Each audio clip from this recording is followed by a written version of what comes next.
insurrección, de protesta de miles de maestros de todo el país. Los profesores dominicanos se concentraron nuevamente en la cercanía del Ministerio de Educación para exigir el cumplimiento de varias demandas. Su presidente Eduardo Hidalgo dejó claro que no descansarán hasta alcanzar su propósito, mejores condiciones de vida para los maestros. Completar el reajuste salarial a los jubilados y pensionados. Incentivo para los orientadores, coordinadores pedagógicos, psicólogos y los directores de centros por complejidad en su cargo. Advirtiendo al ministro de Educación que prepara una respuesta a sus acusaciones políticas. La clase magisterial también ha escuchado y ha escuchado bien lo que dijeron ayer en ese ministerio, en la cual nosotros mañana daremos una contundente respuesta a ese abusador. En octubre de este año, este gremio escogerá sus próximas autoridades, donde Norberto Ortiz, y quien estuvo presente en la manifestación, representa a las estructuras del partido de gobierno. Yo saludo, abrazo esta convocatoria, el mensaje que se ha enviado al país y el mensaje que se le está enviando al magisterio, al Ministerio de Educación con todas sus autoridades. A pesar de ser una convocatoria a nivel nacional y encontrarse de vacaciones laborales, la cantidad de profesores presentes fue considerablemente menor a la manifestación pasada. Un amplio contingente policial se mantuvo vigilante en las afueras del Ministerio de Educación. Danjero Reed, CDN. Bueno, vamos, Carmen, a darle la bienvenida a nuestro invitado esta noche. Melanio Paredes. Él se siente en casa, por eso él no necesita que le demos la bienvenida. Es que con ustedes el ejercicio dialógico, la discusión reflexiva es interesante, y sobre todo a esta hora. Es verdad, después de una jornada intensa, de los tapones, de las noticias desagradables sobre Venezuela y sobre educación. Melanio, tuviste una gestión que todavía se cuestiona de alguna manera y se valora de otra manera. Y como decíamos al principio, buscar a Melanio desde afuera para que diga qué pasa adentro. ¿Por qué no se integran los exministros de Educación a la mesa del diálogo, a tratar de buscar una salida a estos problemas recurrentes? Lo hemos intentado. Sí. Y yo pienso que uno de los signos más preocupantes de la sociedad dominicana es la incapacidad para ponerse de acuerdo en hacer cosas. Hemos sido muy buenos en la planificación. Educación es el área de la vida pública dominicana más concertada en los últimos 30 años. Un primer plan de educación, un primer plan decenal de educación, en la que justamente Jacqueline Malagón, siendo ministra, auspició, y que fue una derivación de un foro que se llamó Plan Educativo, con los empresarios de Herrera, la Fundación Frederick Ebert, etcétera. A finales de los 90 o a finales de los 80 se produjo una huelga prácticamente de 4 meses y nadie le hacía caso. Las escuelas estaban cerradas, los maestros iban en yola, apenas el 44% de los maestros eran titulados. Y ante una situación tan dramática se produjo la conferencia Educación para Todos en Yontien, y eso como que abrió la posibilidad de apostar a cambios en educación. Y yo quisiera ahora un poco para ver, porque muchas veces los francotiradores en este cementerio de reputaciones que son las redes dicen, ¿y de qué habla este? ¿Y con qué autoridad habla este? Bueno, tuvimos la representación de la ADP en ese momento, el Gran Plan Decenal de Educación. En el año 92 me tocó a mí leer por el sindicato las grandes declaraciones. Y recuerdo que estaba José Antino de Fiallo, por la UAS, etcétera. Interesantísimo. Vino luego el Plan Estratégico de la Educación, auspiciado por Milagros Ortiz Bosch, en el año 2000.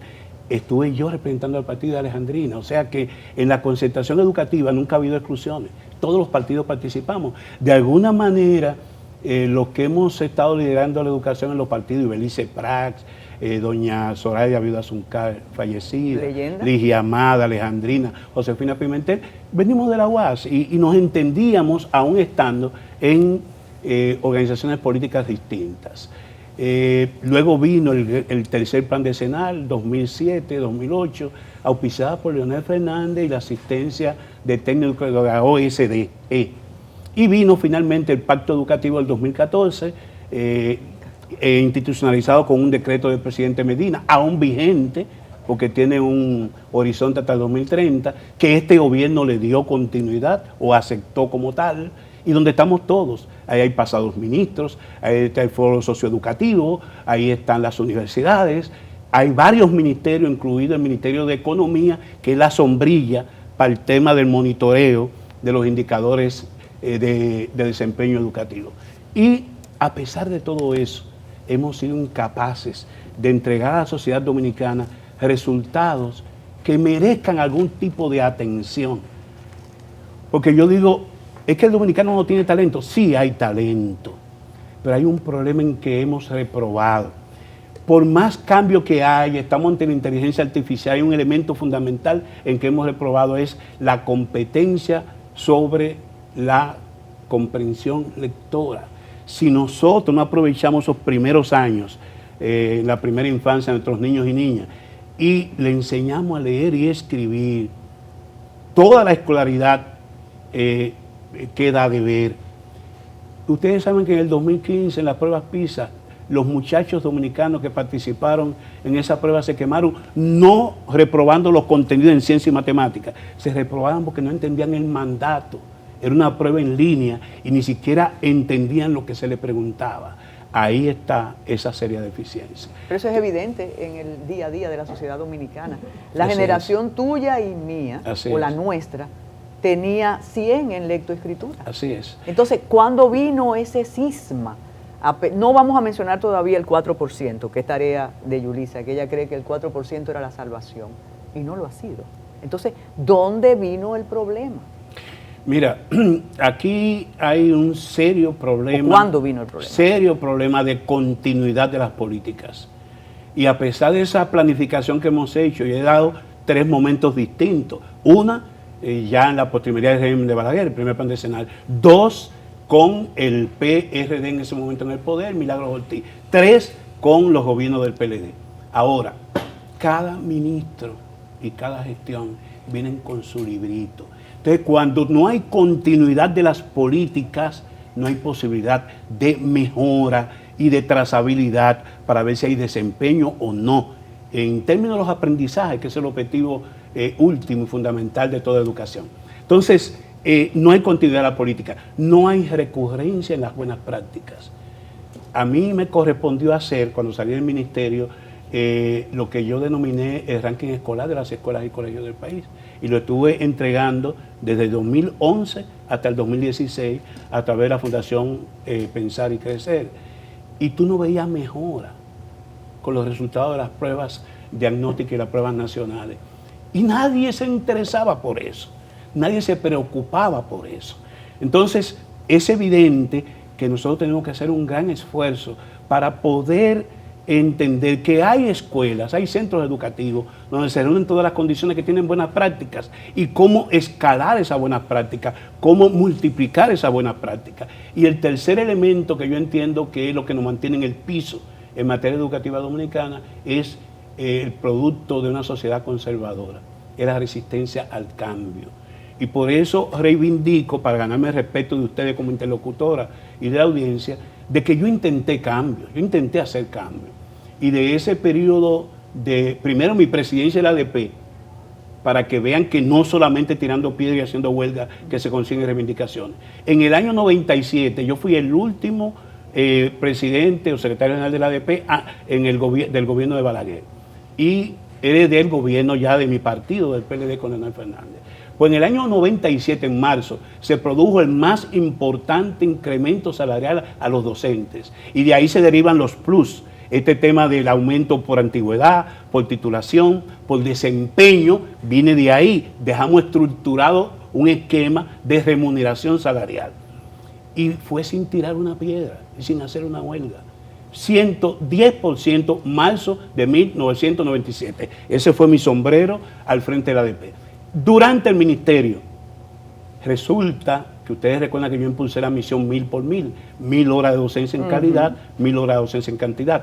Pues el único momento en los últimos 20 años en que se logró impartir más de 1000 horas de clase en las escuelas fue en el año 2009-2010. ¿Por qué? Porque nosotros estimulamos la presencia de maestros en el aula de clase e incentivamos económicamente ese desempeño.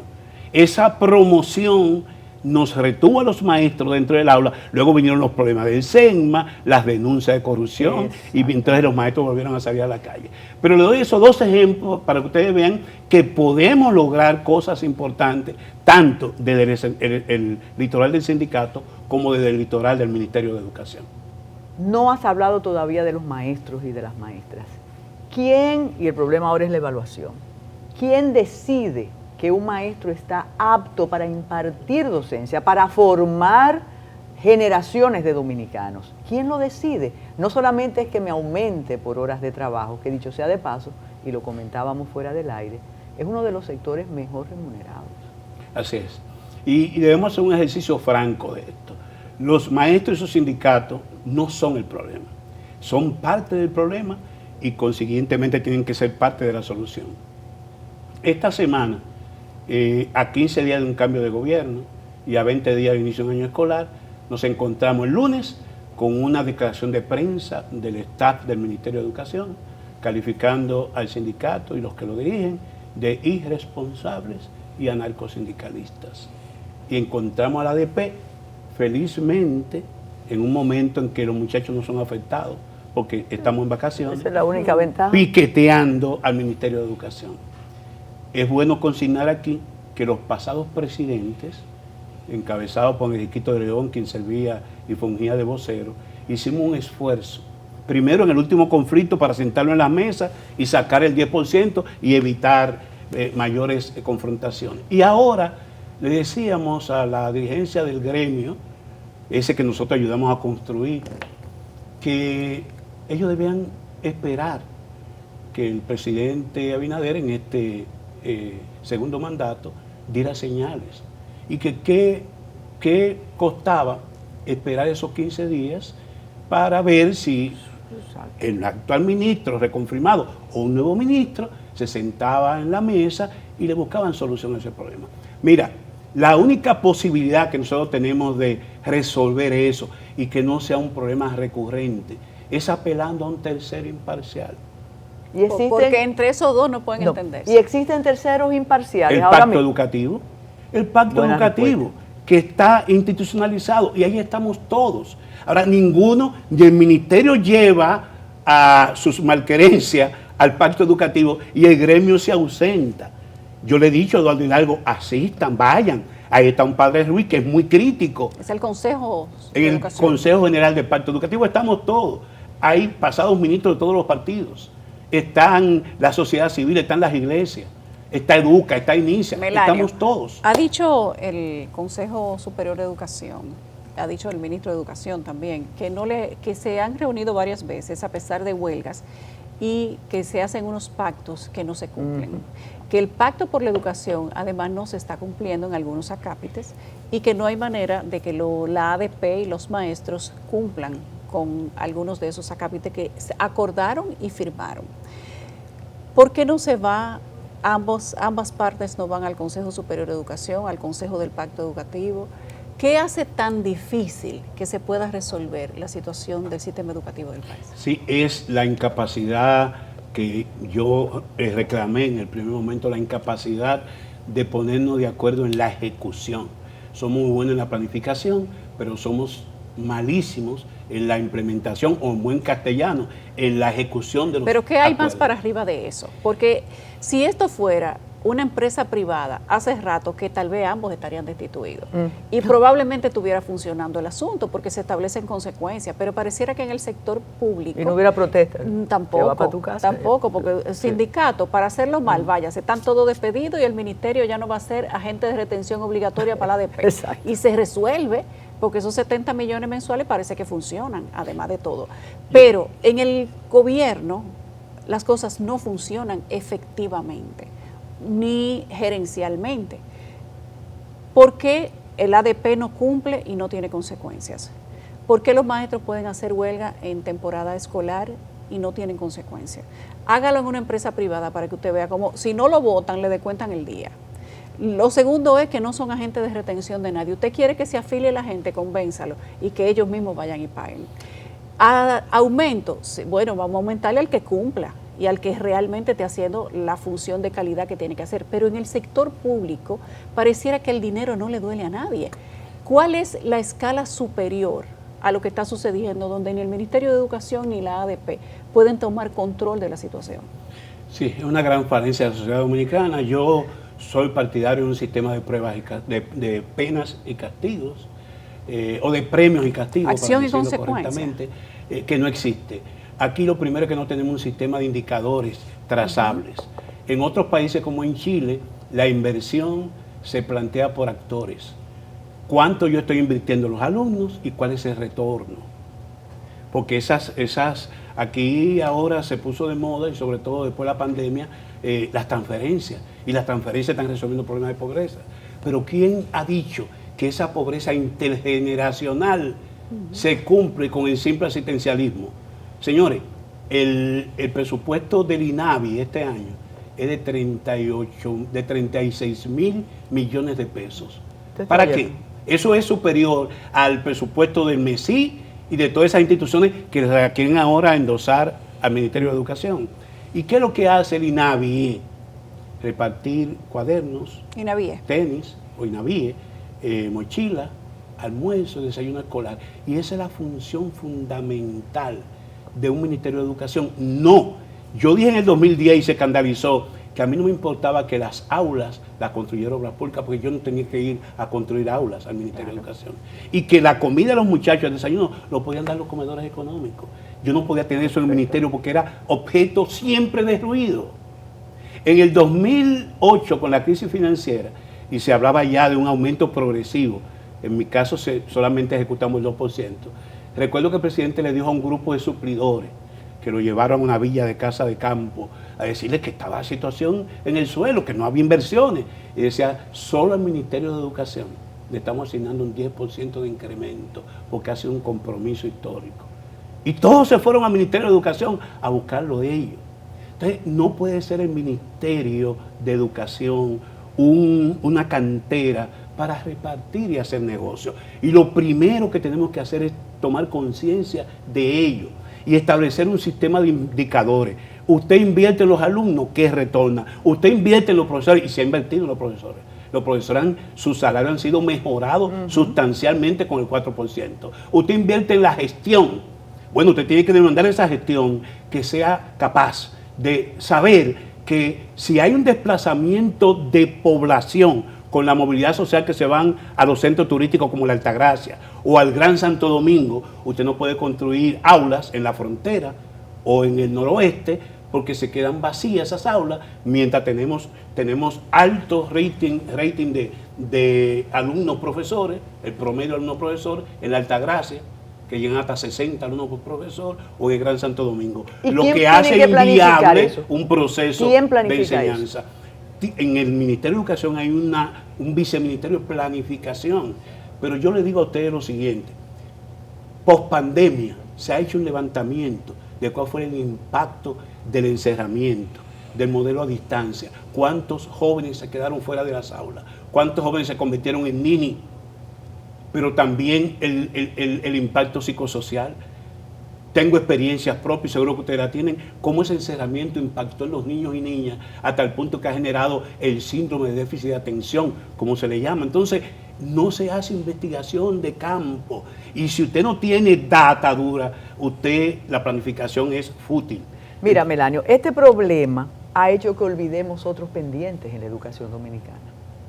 Cuando el problema con los libros de texto, que ya eso se enterró, ya eso no se menciona, algunas de las personas que nos visitaban hablaron como posible problema de la educación dominicana la privatización de la misma, diciendo, y ahora que usted menciona lo del pacto, que inciden de manera considerable opiniones de personas del sector privado que se sienten con tanto poder como el ministro o algunos viceministros. ¿Usted cree que eso es parte del problema también o eso puede ser la solución? Y ahora que mencionas lo de la educación a distancia, también ese es otro pendiente que se quedó en el olvido. No hay evaluación de eso. No hay evaluación e incluso no hay ponderación de los costos ni de las responsabilidades para el beneficio, parece que de grupos o personal de aquel proceso que tanto se habló y se piropió.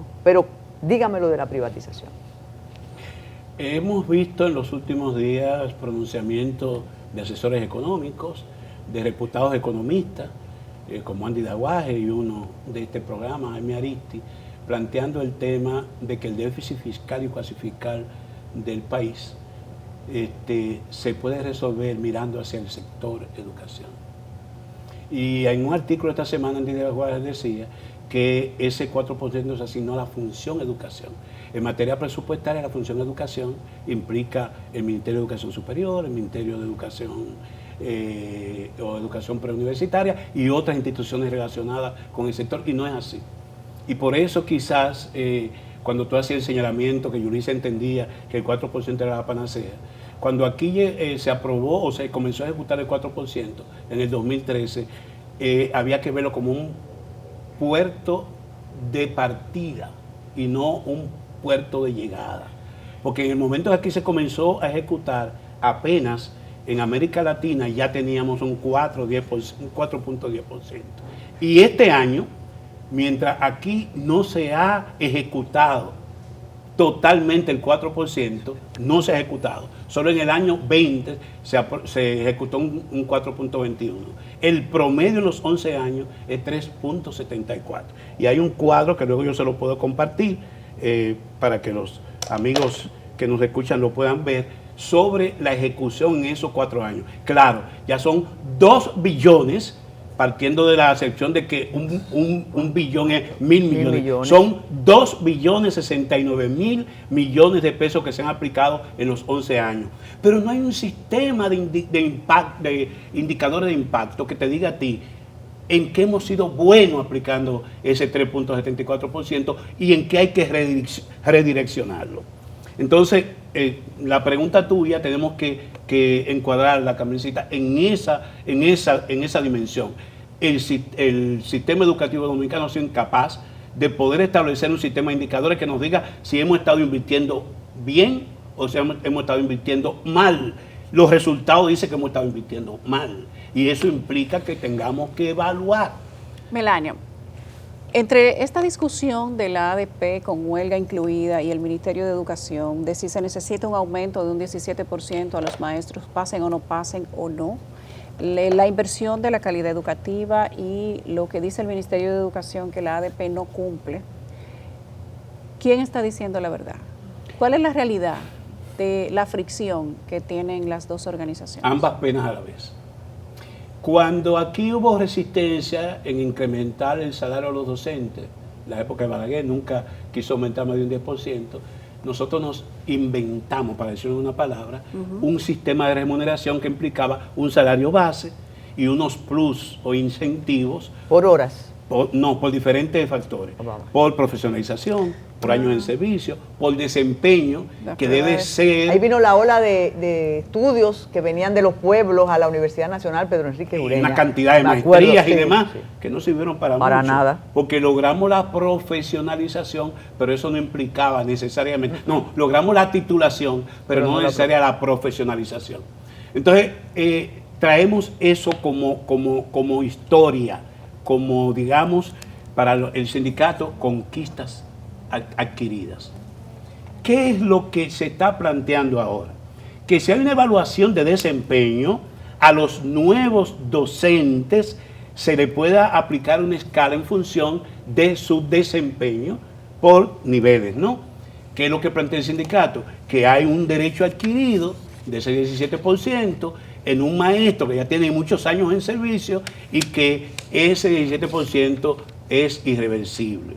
Por eso el ministerio habla de que se está planteando que un maestro que en su evaluación de como deficiente sería premiarlo, mantener ese 17%. Nosotros tenemos que hacer una pausa, pero yo sé que es delicado, Yulisa, pero el exministro debe evaluar las condiciones de los maestros y de las maestras. No la demanda salarial, sino esa profesionalización del magisterio que para muchos deja cantidad de deseos pendientes. Hacemos la pausa ahora. Hoy hablamos de educación, queremos encontrarle cuál es el punto intermedio entre lo que pide el Ministerio de Educación o les reclama la ADP y lo que ADP con huelga les reclama al Ministerio de Educación. La verdad es que es complicado hablar del sistema educativo del país cuando tantas cosas se dejan de cumplir y cuando no hay consecuencias para quien no hace lo que tiene que hacer, ni hay premios para el que hace lo que debería hacer y a veces algunos hacen hasta más. Hay maestros que hacen más de lo que les toca y hay maestros que hacen menos de lo que debería tocarle mínimamente. Y aunque es delicado, Melanio va a hacer una valoración del magisterio ahora mismo. Sí.